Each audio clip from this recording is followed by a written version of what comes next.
Okay, so many people are fighting the flu or cold and some kind of upset going on, immune issue, imbalance, and I've got a lot of information to pull from.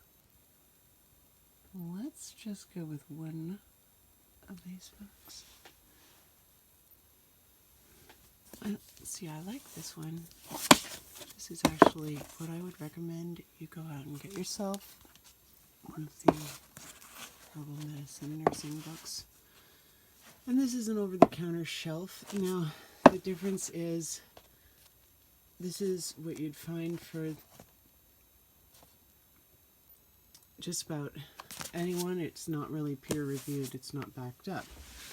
So this is what you'd get from like a Facebook post, I guess. You'd get a lot of opinions and folk stories.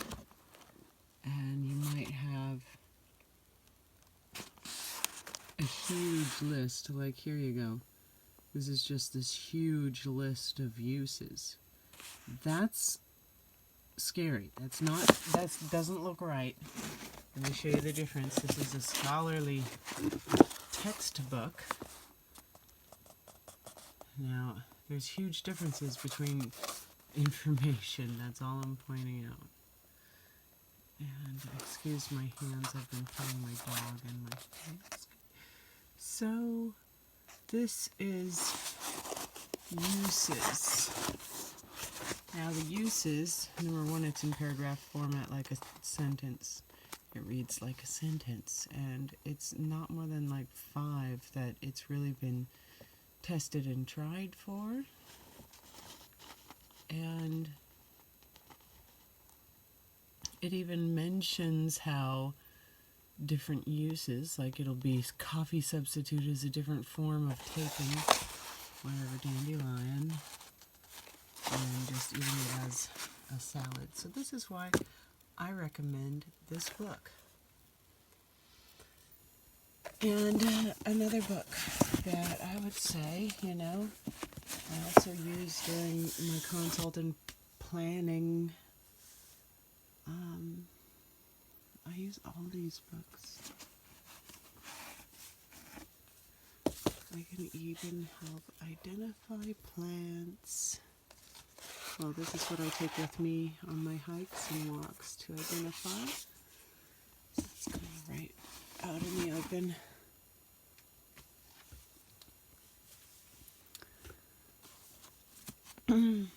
Yeah, these are easy reading, but when it comes to the uses, you can't trust it when there's 9 different uses in there. Here's another one. Now I've gone through my collection and I've really scaled back the number of books that I have. So I have this bookshelf. Oops. Man, I have a lot of books. And I have that bookshelf. And I have more books. Well, it's almost a wall of books. There's plenty of space up there for a couple stuffed animals. And then that bookshelf. So, that one I have a couple of anatomy books over there too. I have my own nursing books there. Nutritional healing. That's another good book down there, nutritional healing. And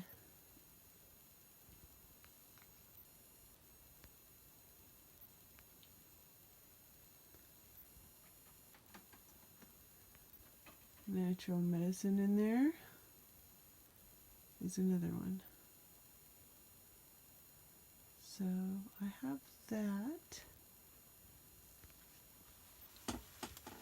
And these you can't see, but this is all part of Therapeutic Nutrition, a program through Bowman College, which is a huge amount of learning and training. But of course, one nursing program is the entire stack of binders down there. That's the nursing program, plus each semester is another, or each semester is another big binder. It takes up the whole entire floor row down there. The nursing program is a big program. And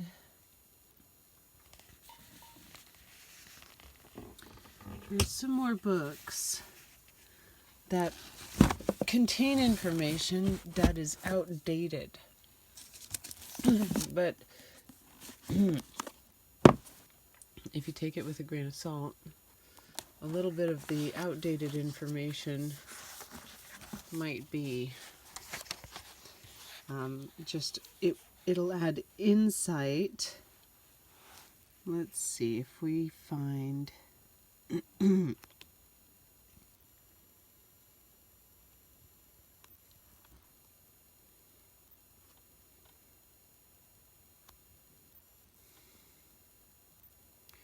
dandelion, and this is just one of those things of how much to take,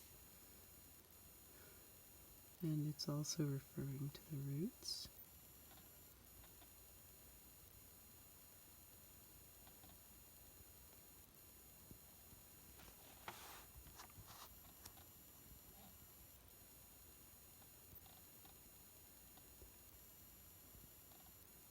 So this has more lore to it as well.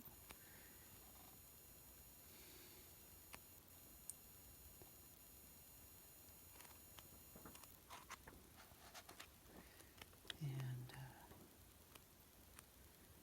even planetary lore.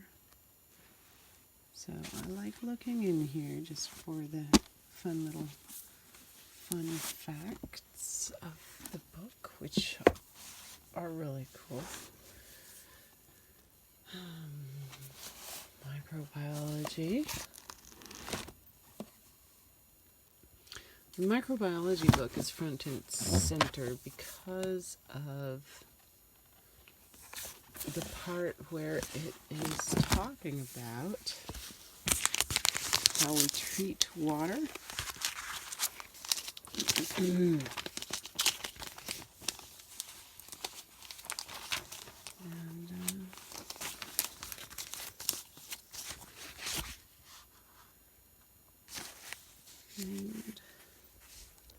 I've got this in here right on probiotics and microbial cultures applied to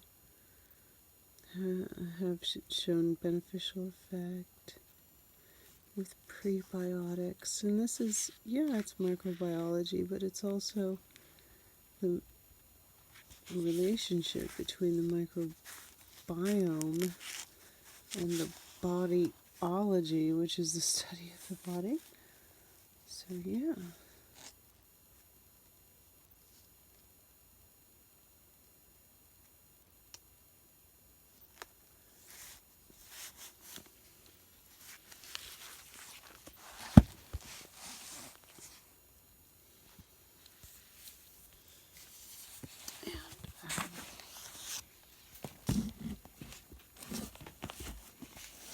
Nutrition book for healthcare. That's how we used to do it.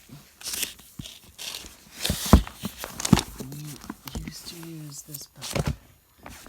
And before any of these nutrition programs came out, we had to do our studies on a small little bit. Like, here we have lactation starts here. And we just got maybe a brochure worth? Yeah, less than 2 pages. Now we have nutrition of the infant, next area there. So very, very little. Very, very little. Little.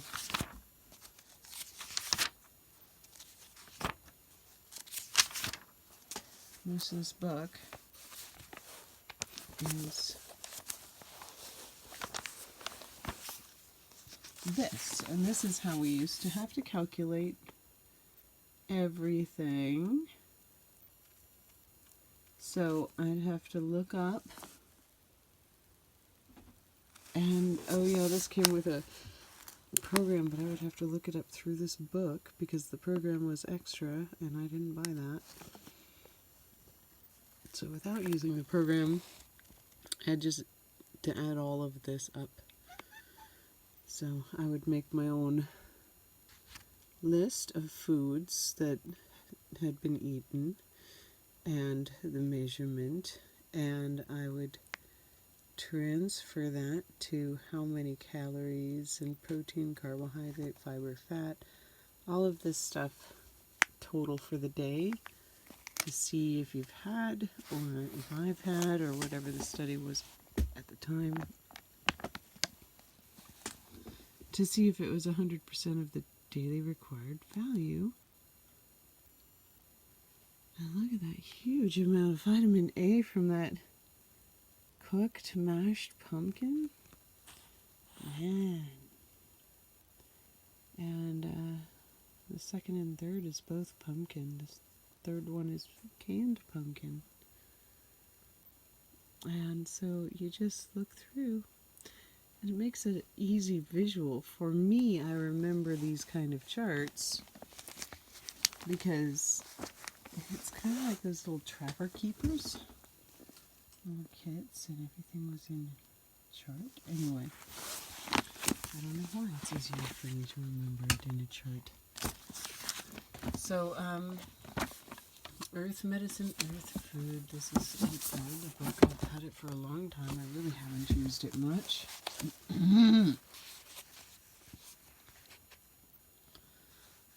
But it makes great identification. And here we have Jimson weed. I really don't get into this book much, and it just kind of sits in the back. It's more of a folklore. Okay, so laxatives are marked, and let's see. See, colds were not a real big thing.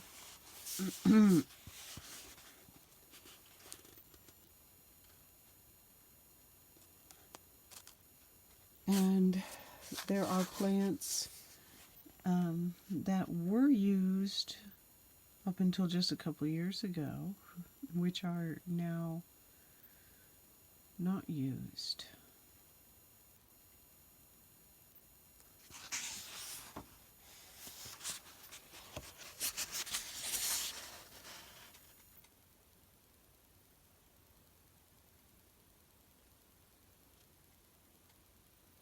And it also helps with, this is more of plant identification.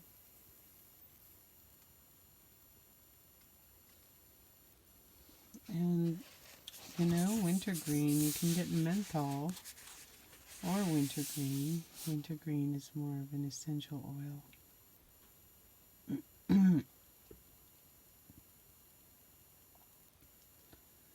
And it's very strong. We have this growing in Sonoma County. There are wormwood plants.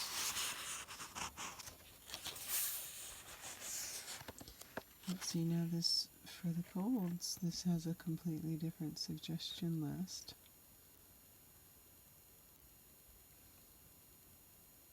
So everything has to be taken with a grain of salt, and so many books to read through. I remember that. This one is just one of those that I don't typically use. But it's cool to have because of its, basically because of the outdated information. Knowing that the science behind why it was used in the first place sometimes helps to identify why a person would be taking it currently, and perhaps they may not know. So yeah, this is 1972, reprinted in 1980. All right, and the next thing. That's about it. Of course, I have gotten into this book recently, and it just helps me understand pH, balancing labs and stuff. Critical thinking and back. I like to switch over and do some of these little critical thinking things.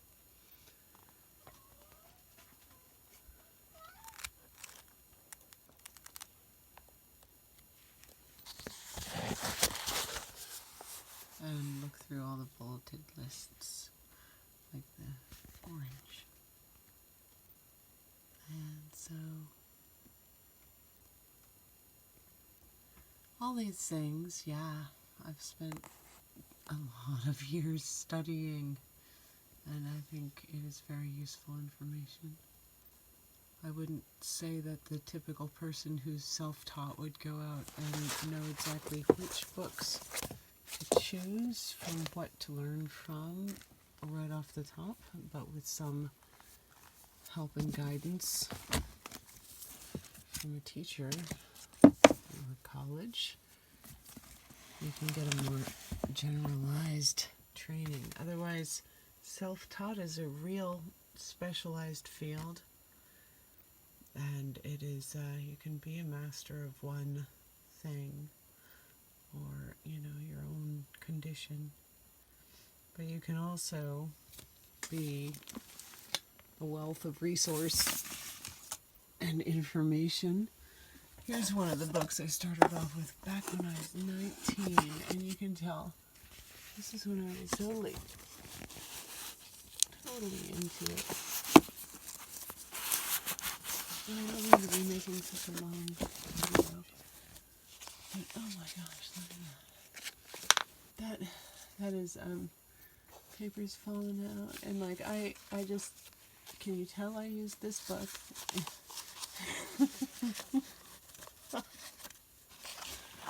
I don't want to leave that bookmark, whatever it is. Let's see what it is. Okay. So it looks like rheumatism. That was something I was looking at. And I'm sure they've got things too, but this book is so generalized. Just like that list of rheumatism, and it's like 90 herbs long, and you've got some of those herbs may or may not refer to rheumatism. So that is what I recommend. Read through those to get a hold of the common cold, or just go out and buy a box of tea made for the common cold, and or a box of tea. I think there's some handcrafted teas on the website Etsy.com, and you can get, for the common flu, you can get a tea for the common flu. Now, one thing about the common cold, recently in Marin County there was an outbreak of meningitis.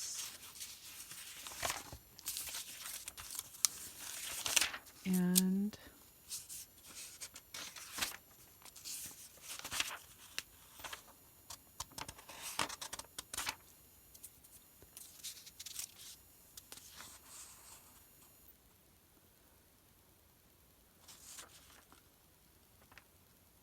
I'll find meningitis here.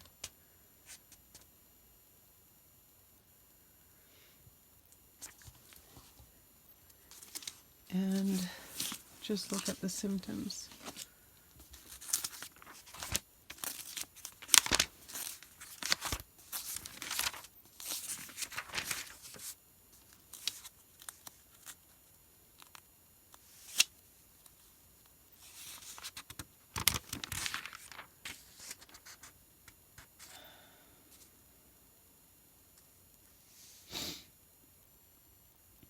Okay, so you can get meningitis from basically anything: bacteria, viruses, fungi, parasites, or other toxins. There's a bacteria that does really like that area, so it's common.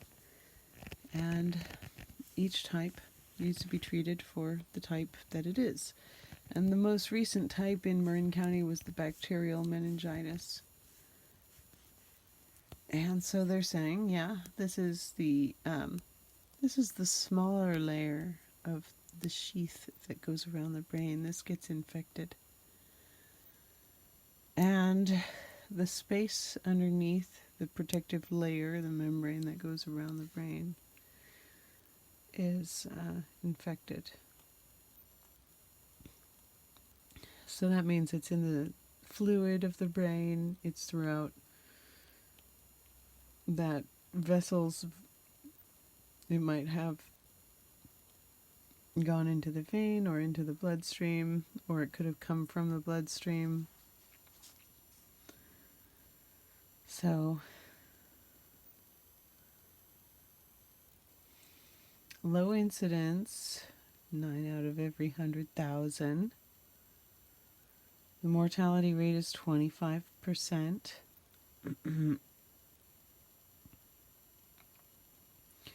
And there's different types of bacterial. So there's Neisseria and there's Streptococcus.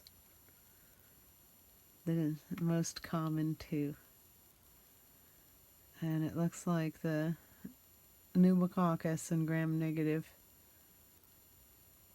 are more common with babies. So it's all different across the lifespan. The symptoms that you want to watch out for is, well, you could end up with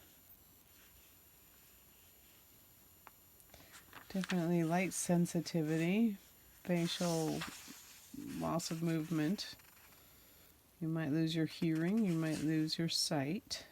You will definitely feel neck